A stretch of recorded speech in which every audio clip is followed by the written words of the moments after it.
재밌는 성경 통독에 오신 것을 환영합니다. 저는 잼도사입니다. 지난 영상에서는 민수기에 대해서 알아봤는데요.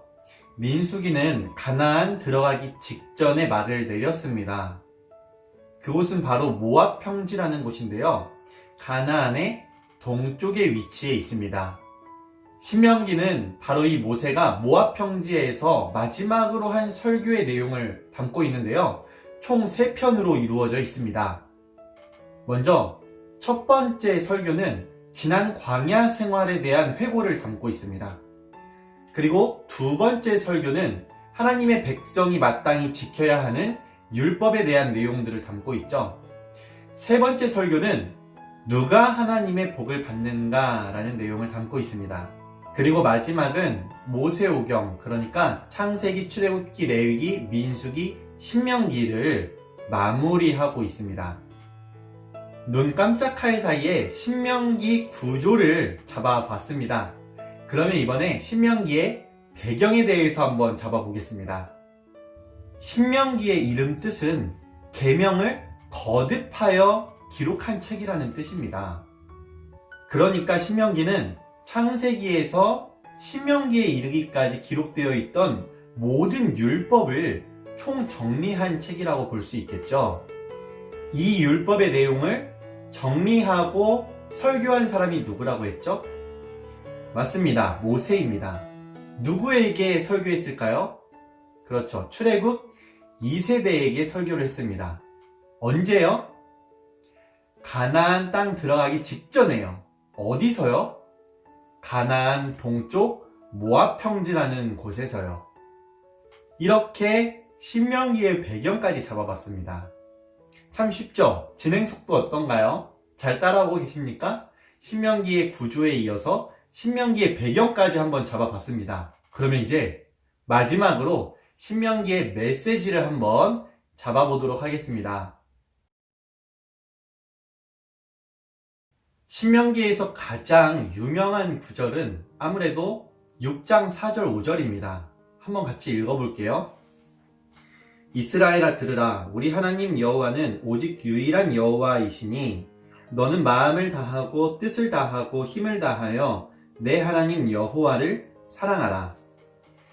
이 구절이 왜 유명한지 아시겠죠? 맞습니다. 바로 예수님께서 이 구절을 인용하셨기 때문이죠. 이 본문을 보면 하나님은 사랑의 대상이심을 알 수 있습니다. 그러니까 하나님은 마음을 다하고 뜻을 다하고 힘을 다하여 사랑해야 하는 분입니다. 사랑의 총량이 100이라고 하면 100을 한 방울도 남김없이 하나님께 드려야 하는 분인 것이죠. 신명기에서 말하는 사랑은 말이나 혀로 하는 사랑이 아니라 삶으로, 행동으로 실천하는 사랑인데요. 하나님을 사랑한다는 것은 하나님의 명령과 규례와 법도를 지키는 것을 의미합니다. 그러니까 사랑과 순종은 절대 분리될 수 없다는 것이죠. 신명기의 첫 번째 주요 메시지는 무엇인가요? 하나님을 온전히 사랑해라. 하나님께 온전히 순종해라 라고 할 수 있습니다. 두 번째로 살펴보고 싶은 구절은 신명기 15장 15절입니다. 함께 읽어보겠습니다. 너는 애굽 땅에서 종되었던 것과 내 하나님 여호와께서 너를 속량하셨음을 기억하라. 그것으로 말미암아 내가 오늘 이같이 내게 명령하노라.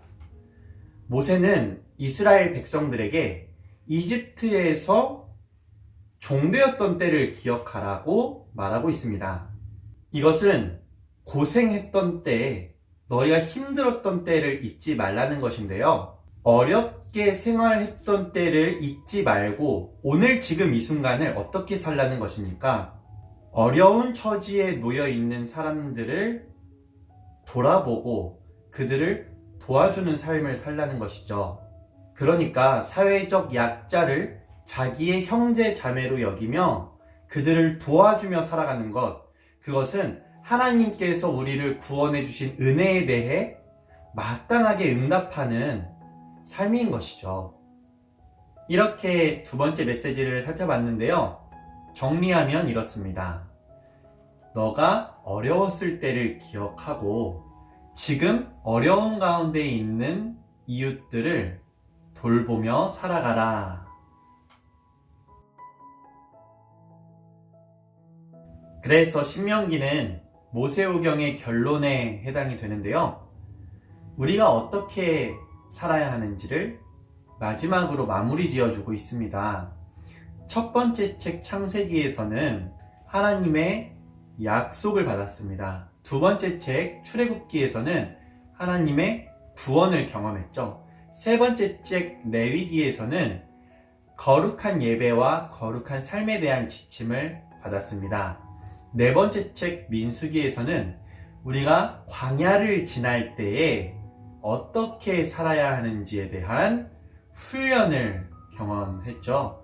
그리고 마지막 책 신명기에서는 하나님의 약속과 구원에 감사하며 하나님의 백성으로서 이웃을 어떻게 대해야 하는지에 대한 마지막 메시지를 담고 있습니다.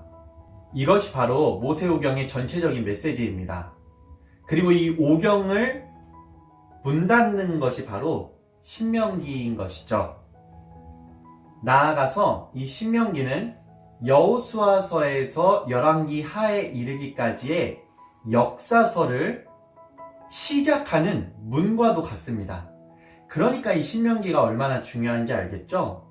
신명기는 구약 성경 전체의 핵심적인 율법을 담고 있습니다. 그러니까 신명기 신앙이 곧 구약 신앙의 핵심이다라고도 볼 수 있겠죠. 만약 우리가 이 신명기 신앙대로만 살아간다면, 이 신명기의 율법대로만 살아간다면 한국 교회, 나아가서 한국 사회, 이전과는 완전히 다른 모습을 띠게 될 겁니다. 벌써 신명기가 끝이 났습니다. 창세기에서 신명기에 이르기까지 우리가 발견한 것은 무엇인가요? 바로 하나님의 신실하신 사랑입니다. 이스라엘 백성이 똑똑해서 또는 잘나서 하나님의 약속을 받거나 하나님의 구원을 경험한 것은 아니었죠. 그들은 언제나 실수투성, 잘못투성이었습니다. 그러나 하나님은 이렇게 자격 없는 이스라엘 백성을 무조건적으로 사랑해 주시고 그들을 끝까지 인도해 주셨습니다. 그러니까 창세기에서 신명기에 이르기까지 우리가 발견한 것은 하나님의 신실한 사랑입니다. 모세도 바로 이 점을 지적하는데요. 신명기 1장 31절을 함께 보겠습니다.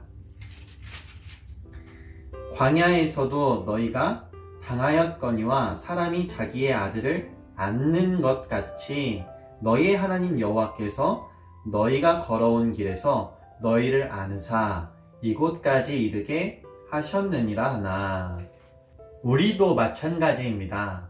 하나님의 은혜로, 하나님의 사랑으로 선택받았습니다.